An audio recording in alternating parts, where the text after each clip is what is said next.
This is Module 6, Carbohydrate Counting and Added Sugars. Food is Medicine Curriculum.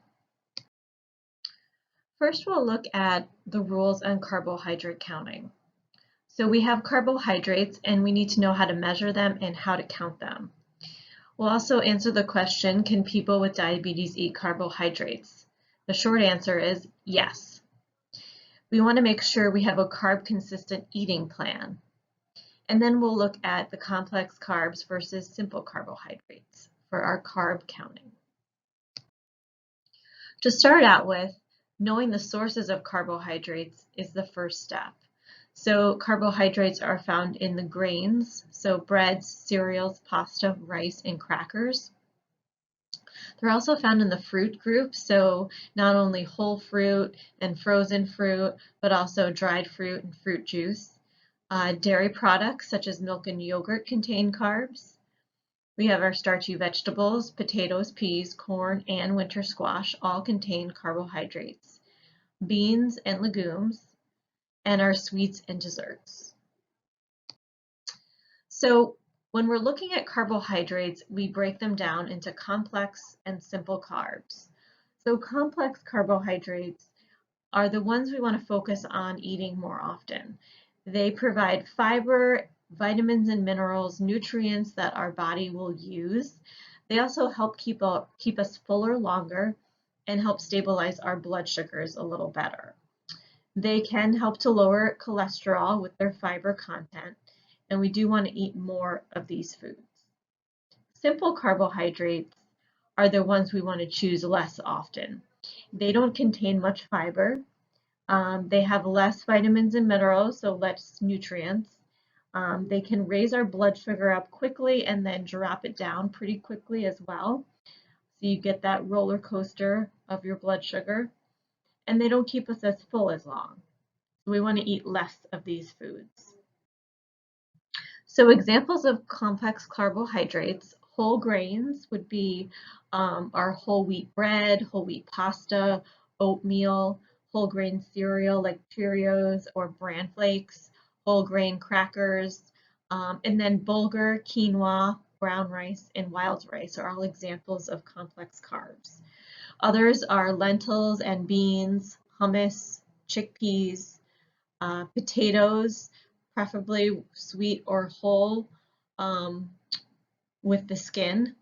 Peas and corn also are starchy.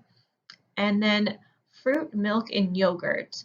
We are grouping them with the complex carbs because they provide, especially fruit has fiber and vitamins and minerals, but technically they are under the simple carbohydrate group. But for this presentation, we're going to include them under the complex because they are nutrient dense or good sources of carbohydrate. The simple carbohydrates are the white bread products, refined products, white pasta, sugary cereals, desserts, muffins, donuts, pastries, junk food like potato chips, pretzels, crackers without fiber in them, flour tortillas, white corn tortillas, and pizza crust. And then our added sugars, sugary beverages, energy drinks, teas with sugar in them, anything in the ingredients list that includes honey, maple syrup, agave, sugar, brown sugar, molasses. So the simple carbohydrates are more processed, they have less nutrients in them, and they're basically empty calories. So what is a carb consistent eating plan? Well, it's eating carbs in moderate amounts throughout the day, preferably in 3 meals a day. So this allows our energy levels and our blood sugar levels to be more stabilized throughout the day. In general, the American Diabetes Association recommends men having about 3 to 5 servings of carbohydrates at a meal and 1 to 2 servings of carbs at a snack. And for women, about 3 to 4 servings of carbs at a meal and 1 to 2 servings per snack. So what does that mean? So when we think about carbohydrate counting or when we're looking at a label, one serving or one carbohydrate would be about 15 grams of carbs. So as you can see, it just goes up from there in 15 increments. So 15 grams is like your unit of measure for carbohydrate serving. So if something has 45 grams of carbs per serving, you know that's 3 servings of carbs total. And it just kind of goes up from there. So this is a helpful chart to see. We also have a Hudson Headwaters carb handout, which talks about how many carbs in a day. So again, for women, if you were to have 3 servings of carbs at a meal, and you were to have 3 meals, that would be about 9 servings of carbs for that day. And then if you had additional snacks, you would add those on there as well. So in general, we want to have 3 to 4 servings for women and 4 to 6 servings for men. It can vary from 3 to 6 servings. It really depends on, what's going on with your diabetes, what medications you're taking, what your weight is. There's a lot of factors that can be involved, but in general, we recommend having those amounts per meal. And then you'll see on the right-hand side some different choices for what is a carb serving. And we'll go through this a little bit more, but just giving a quick glance, some ones that come to mind, a small piece of fruit, a slice of bread, a quarter of a bagel is considered a serving. So if you were to eat a whole large bagel, that would be 4 servings of carbs. About a third a cup of rice or pasta would be a serving. 3 cups of popcorn, that's pop, would be a serving. A tablespoon of jam or jelly, a tablespoon of sugar or honey or maple syrup would be a serving. So you can see where these carbs can add up pretty fast. So it's helpful to know roughly how many carbs you're eating at a meal. So what if there's no label? So a lot of times we eat foods and there's no label, so it's hard to know. So sometimes it's nice to just kind of start to learn these things for yourself. So a small apple, like I discussed, would be a serving. Usually the ones in the bags are smaller, same thing with an orange. A glass of milk would roughly be a serving of carbs. Half a cup of mashed potatoes when you go out to eat and you have that mashed potatoes, about a half a cup, that's what it looks like on the plate. A scoop of ice cream would be a serving.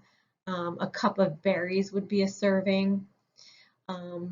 And about a half a cup of beans would be a serving.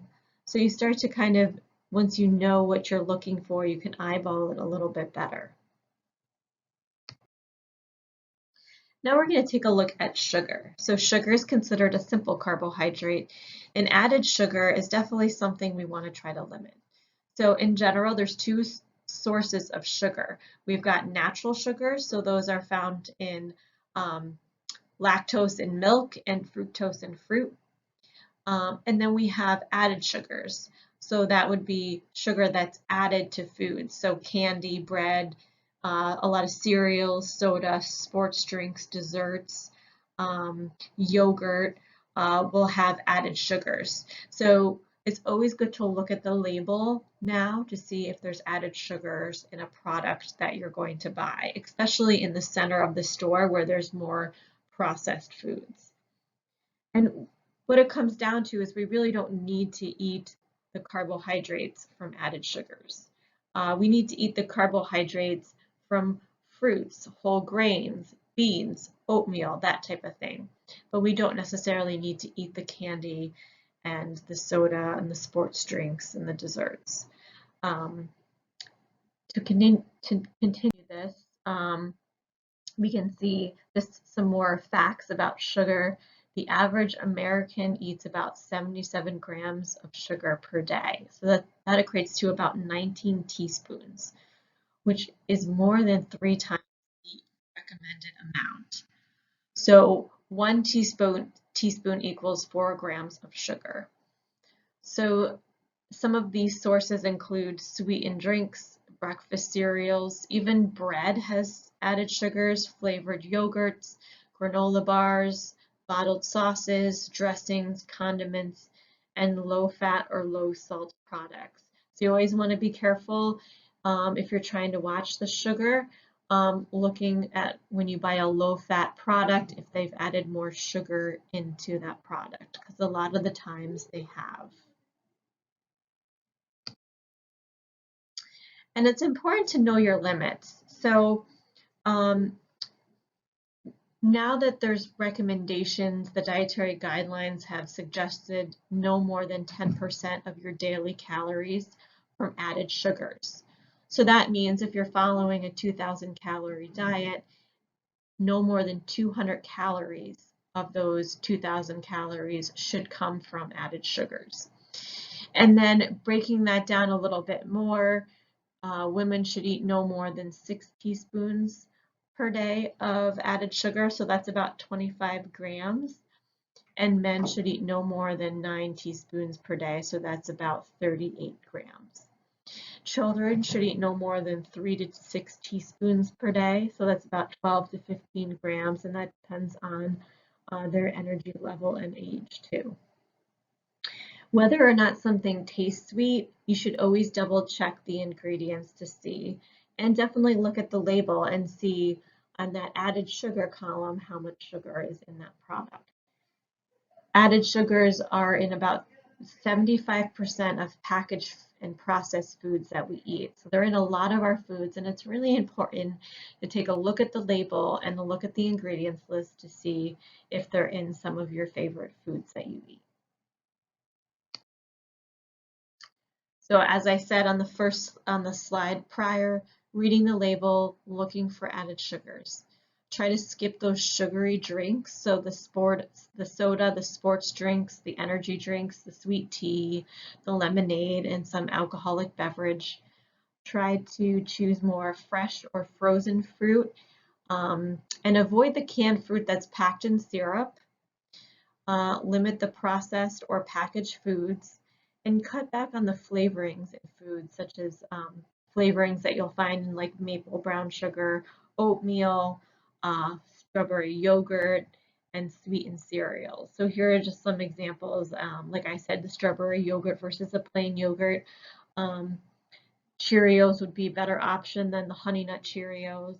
Bran cereal would be a better option than Raisin Bran cereal. And the plain versus the maple brown sugar.